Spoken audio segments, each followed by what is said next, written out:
Halo pemirsa, apa kabar hari ini? Semoga selalu sehat dan selalu bersemangat untuk menjalani aktivitas. Hari ini program Berita News Point hadir menjumpai Anda bersama saya, Amirah Dinda. Selama 30 menit ke depan, News Point akan menyajikan berita terbaru seputar Universitas Brawijaya dan Malang Raya. Jangan kemana-mana, keep on our channel News Point.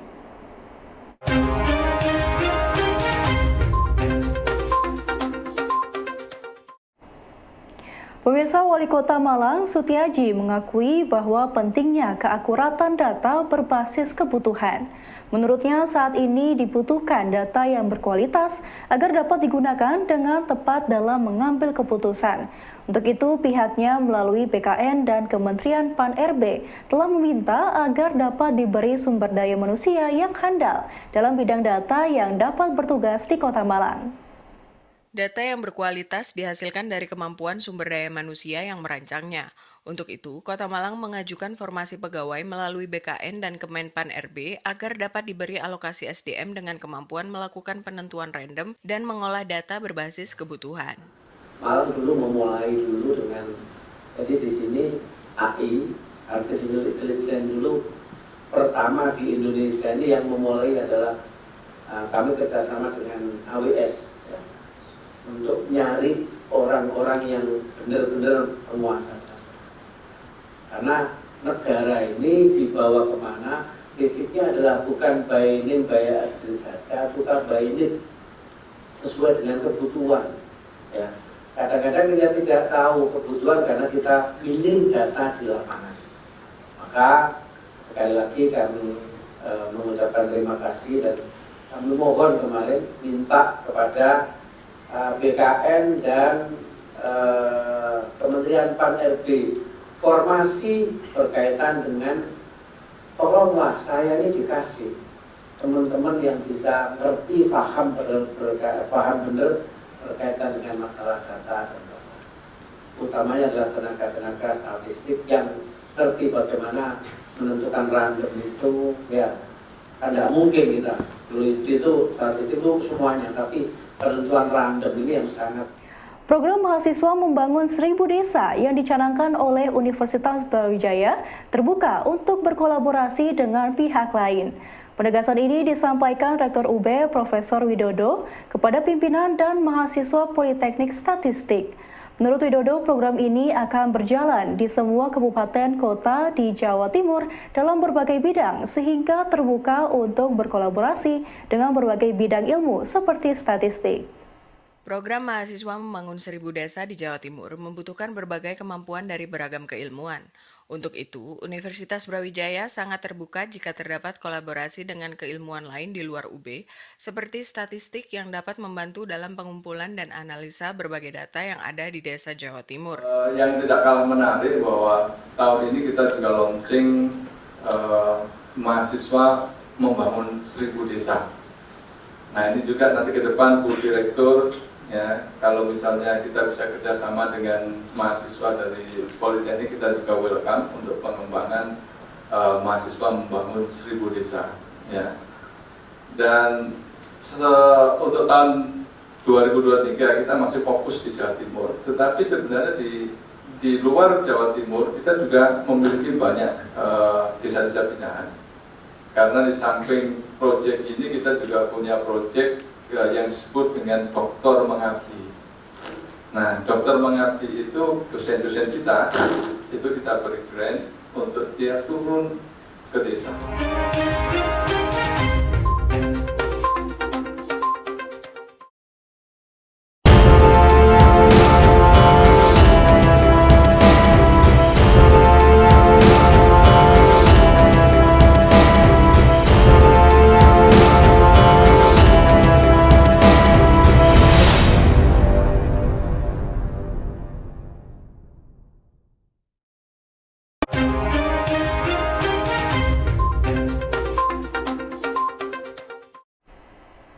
Pemirsa, data pariwisata domestik saat ini menjadi atensi pemerintah untuk mendukung pergerakan ekonomi. Sestama Badan Pusat Statistik, Atko Mardianto mengungkapkan bahwa dunia pariwisata bersifat dinamis dan mampu memberikan efek multiplier effect bagi ekonomi Indonesia. Untuk itu, BPS diminta menyediakan data mengenai pariwisata Indonesia yang akurat sehingga dapat digunakan dalam pengambilan keputusan dengan tepat oleh pemerintah. Sektor pariwisata didorong agar dapat menjadi motor pertumbuhan ekonomi nasional mengganti sektor migas. Untuk mewujudkan hal tersebut, Badan Statistik Pusat saat ini terus mengumpulkan berbagai data pariwisata agar dapat menjadi bahan masukan bagi pemerintah pusat dan daerah dalam menyusun strategi pengembangan pariwisata nasional. Iya, jadi saat ini itu kan yang masih menjadi fokus ya pemerintah dan juga dunia pada umumnya itu adalah pariwisata, karena pariwisata itu kan dinamis ya, berkembang terus. Kalau misalkan minyak kan habis itu ya, kemudian mungkin ada sawit, ada apa seperti tadi sampaikan Pak Wali Kota. Tapi secara umum bahwa yang bisa menghasilkan devisa, menyerap tenaga kerja, kemudian menjadi UMKM apa pariwisata. Kalau pariwisata ini bisa berkembang, ekonomi akan bergeliat gitu. Dan ini melibatkan banyak sekali masyarakat gitu. Baik masyarakat yang berpergian maupun masyarakat yang terlibat dalam pariwisata itu sendiri gitu loh. Sehingga ini menjadi perhatian kita dalam hal menyediakan datanya gitu. Kita dari segi datanya itu fokus, karena itu memang sekarang yang masih difokuskan oleh pemerintah. Kualitas kesehatan di Kabupaten Malang menjadi atensi Fakultas Kedokteran UB dengan menyiapkan sumber daya manusia lintas prodi untuk membantu peningkatan kualitas kesehatan. Ketua BPWM Fakultas Kedokteran Dr. Husnul Khotimah menjelaskan pihaknya sudah melakukan FGD untuk melihat permasalahan dan kebutuhan dari berbagai daerah. Dari FGD tersebut, maka Fakultas Kedokteran dapat menyusun langkah yang tepat melalui program pengabdian masyarakat, dosen, dan mahasiswa. Fakultas Kedokteran menyiapkan sumber daya manusia dari berbagai disiplin ilmu kedokteran untuk membantu meningkatkan kualitas kesehatan di Kabupaten Malang. SDM ini nantinya akan bergerak melalui berbagai program pengabdian masyarakat dan penelitian oleh dosen dan mahasiswa. Saat ini terdapat beberapa program Pekmas seperti Dokter Mengabdi, Dosen Berkarya, KKN Mahasiswa, dan lainnya. Saat ini kita berfokus pada kerjasama dengan Kabupaten Malang. Sudah ada kerjasama, sudah ada MOU, dan ada beberapa lokus yang menjadi pusat perhatian kita, sehingga kita akan pusatkan penelitian dan pengabdian masyarakat ini di beberapa lokus tersebut. Kita akan memanfaatkan sumber daya, segala sumber daya yang kita miliki, misalnya dari berbagai macam departemen, ada misalnya dari mata, dari kesehatan anak, dari penyakit dalam, dari urologi.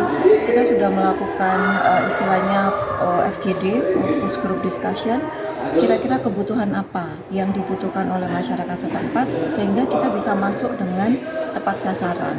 Nah, dengan demikian hasilnya ini akan lebih nampak nyata baik untuk penelitian maupun pengabdian masyarakat.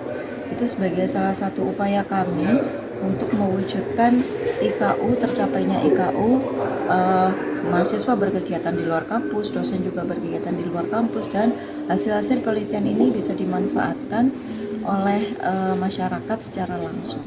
Mahasiswa asing yang belajar di Fakultas Teknologi Pertanian UB tidak hanya mendapat materi perkuliahan semata, namun juga dikenalkan dengan budaya dan pariwisata Malang. Ketua Program Sarjana FTP UB, Wike Agustin menjelaskan bahwa pihaknya bersama International Office sudah memiliki jadwal bagi para mahasiswa asing yang ada di FTP untuk belajar seni budaya Malang serta pariwisata. Hal ini bertujuan agar mereka mengetahui budaya di Indonesia serta dapat mempromosikan di negaranya. Pengenalan seni budaya dan pariwisata menjadi salah satu agenda bagi para mahasiswa asing yang sedang belajar di Universitas Brawijaya. Melalui pengenalan budaya ini, diharapkan mereka tahu berbagai nilai luhur yang ada dalam masyarakat, serta sebagai sarana mengenalkan budaya lokal Malang kepada warga negara lain. Iya, jadi dari International Office yang ada di FTP telah merancang program bahwa mahasiswa ini nanti akan kami ajak untuk city tour, kemudian ke Bromo untuk mengenalkan bahwa begitu kayanya sebenarnya budaya Indonesia dan juga alam yang ada di Indonesia yang tentunya tidak kalah dengan yang ada di luar negeri. Selain itu, karena kami basicnya memang adalah di industri pertanian, kami juga akan membawa para international student, begitu pula juga nanti akan ada visiting professor sponsor yang akan datang ke sini dari India untuk industrial visit. Jadi nanti kami ajak ke Indolacto, ke Heinz ABC, kemudian ke BJ untuk pengalengan ikan, dan ke beberapa industri yang tentunya sudah ada kerjasama dengan Fakultas Teknologi Pertanian.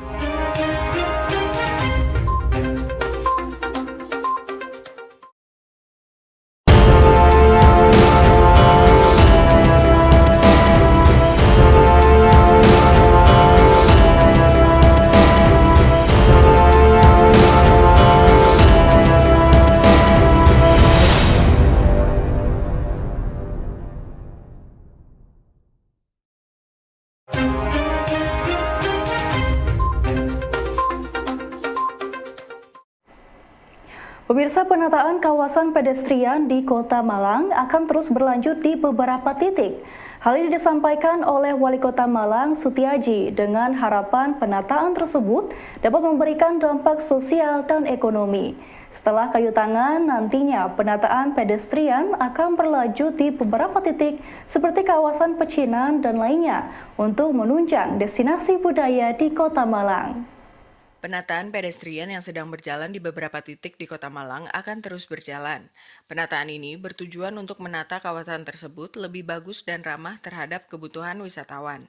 Dengan penataan ini, diharapkan akan mendukung perputaran dan pertumbuhan ekonomi di kawasan tersebut. Nah, kan ini kan sudah, salah satu ini sudah dimulai dan insya Allah nanti di kawasan-kawasan tertentu nanti akan kita kuatkan ya, menjadi salah satu destinasi wisata kita yang punya kan.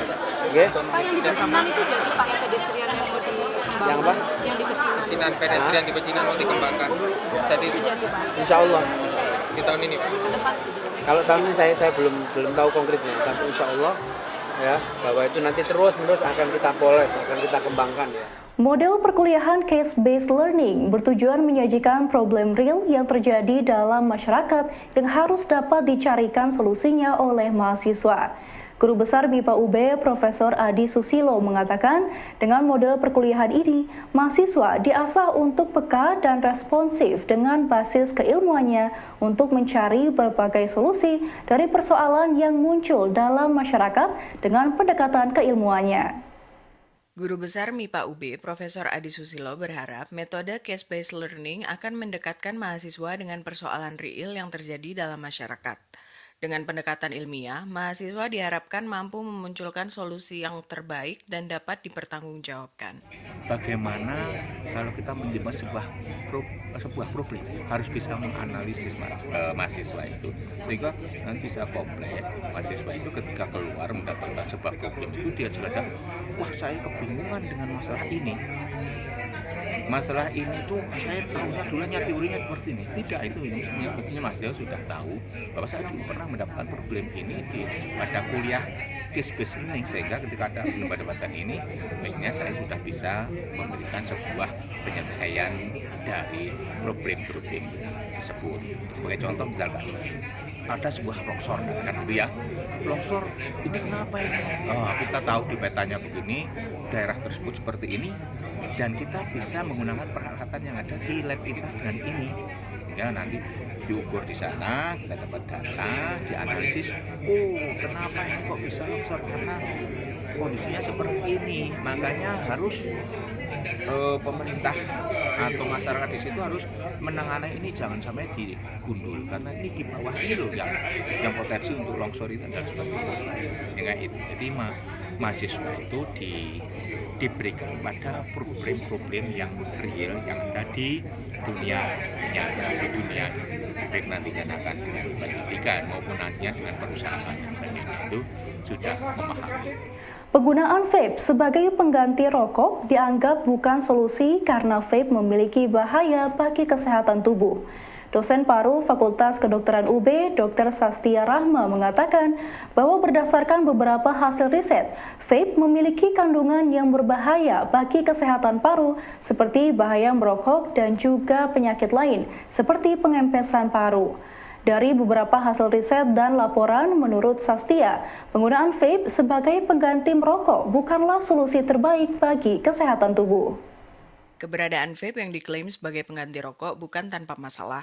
Berdasarkan hasil riset dan laporan, vape tetap memiliki dampak bagi kesehatan tubuh, terutama paru. Masalah kesehatan yang timbul ini menjadikan vape sebagai produk yang tidak sepenuhnya aman bagi kesehatan. Ini pertanyaan bagus sekali dan pasti pemirsa di rumah banyak yang mau menanyakan hal yang sama.